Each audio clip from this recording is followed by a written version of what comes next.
အားလုံးပဲမင်္ဂလာပါရှင့်ခုတစ်ခါတင်ဆက်ပေးမှာကတော့ရုပ်ရှင်မင်းသမီးစိုးမြင့်နန္ဒာထက်များစွာငယ်ရွယ်သူရှမ်းတိုင်းရင်းသူလေးကိုတတိယမြောက်အိမ်ထောင်ပြုမဲ့အဆိုတော်ဖြိုးကြီးအကြောင်းလေးပဲဖြစ်ပါတယ်ရှင်။နာမည်ကြီးအမျိုးသားအဆိုတော်တဦးဖြစ်တဲ့အဆိုတော်ဖြိုးကြီးကတော့အသက်46နှစ်အရွယ်မှာတတိယအကြိမ်အိမ်ထောင်ပြုခြင်းကိုပြုလုပ်သွားခဲ့တာပဲဖြစ်ပါတယ်။အဆိုတော်ဖြိုးကြီးဟာအားလုံးသိတဲ့အတိုင်းနာမည်ကြီးရုပ်ရှင်မျိုးသမီးစိုးမြင့်နန္ဒာနဲ့ရွှေလက်တွဲကအိမ်ထောင်တစ်ခုကိုထူထောင်ခဲ့သူဖြစ်ပြီးသားလေးတဦးပါထွန်းကားခဲ့သူလည်းဖြစ်ပါတယ်။ဒါပေမဲ့သူတို့နှစ်ဦးရဲ့အိမ်ထောင်ရေးပြဿနာကြောင့်ကွာရှင်းပျက်ဆဲခဲ့ကြတာလည်းဖြစ်ပါတယ်။သူတို့နှစ်ဦးကွာရှင်းတဲ့ကိစ္စမှာကောလာဟလတွေများစွာထွက်ရှိခဲ့ပေမဲ့ဘလို့အခြေအနေတွေထိအောင်ကွာ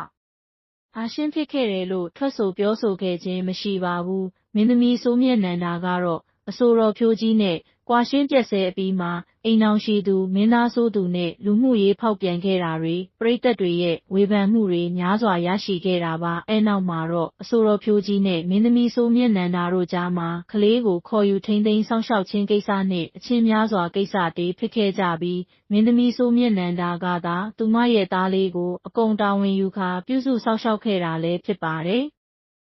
နောက်မှာတော့ဖြိုးကြီးဟာအနုပညာလောကရဲ့ပြင်ပမှာအမျိုးသမီးတဦးနဲ့ပဲအိမ်ထောင်ထပ်မံပြုခဲ့တာလည်းဖြစ်ပါတယ်။ဒါပေမဲ့ဒီအိမ်ထောင်ရေးမှာလည်းကြာရှည်မခံပဲလမ်းခွဲခြင်းနှင့်သာအဆုံးသတ်ခဲ့ရတာပါ။အခုချိန်မှာတော့ဖြိုးကြီးဟာသူ့ထက်10နှစ်ကျော်လောက်ငယ်တဲ့စိန်ဆိုင်ပိုင်ရှင်ရှမ်းအမျိုးသမီးလေးနဲ့တတိယအကြိမ်မြောက်လက်ထပ်ထိမ်းမြားခြင်းကိုပြုလုပ်သွားခဲ့ဝါပဲဖြစ်ပါတယ်။အဆိုတော်ဖြိုးကြီးရဲ့တတိယမြောက်ဇနီးလေးမခင်မှုသဲကတော့ရုပ်ရည်ပိုင်းမှာရောချမ်းသာကြွယ်ဝမှုပိုင်းမှာရောအဆိုတော်ဖြိုးကြီးရဲ့အရင်မိန်းမတွေထက်များစွာသာလွန်သူဖြစ်တယ်လို့အနုပညာလောကထဲကအတိုင်းအဝိုင်းစကားတွေထဲမှသိရတာပဲဖြစ်ပါတယ်။အဆိုတော်ဖြိုးကြီးနဲ့ဇနီးမခိုင်မှုသဲတို့ကလက်မှတ်ရေးထိုးမင်္ဂလာပွဲကိုရှမ်းရိုးရာဝတ်စုံလေးတွေနဲ့ကျင်းပဆင်နွှဲသွားခဲ့ကြတာဖြစ်ပြီးတော့ခမ်းနားတဲ့မင်္ဂလာပွဲကြီးထပ်မံပြီးတော့ပြုလုပ်သွားဖို့ရှိနေသေးတယ်လို့လည်းသိရပါတယ်။အသက်46နှစ်အရွယ်ရှိနေပေမဲ့စိန်ဆိုင်ပိုင်ရှင်10နှစ်ကျော်ငယ်ရွယ်သူအမျိုးသမီးလေးနဲ့ထပ်မံပြီးတော့ဖူးစာဆုံစည်းခဲ့ရလို့အဆိုတော်ဖြိုးကြီးကတကယ်ကိုကံကောင်းတယ်လို့ဆိုရပါမယ်။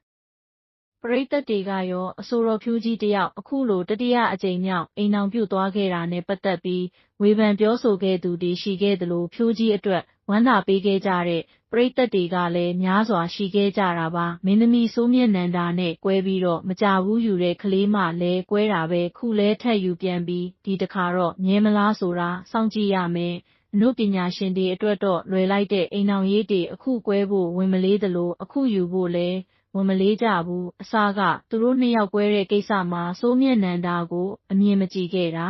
။အခုကြည့်ရတာတော့ဖြိုးကြီးဟာမဟုတ်တာတွေစသဖြင့်ဝေဖန်ပြောဆိုခဲ့ကြပြီးတော့အချို့ကလည်း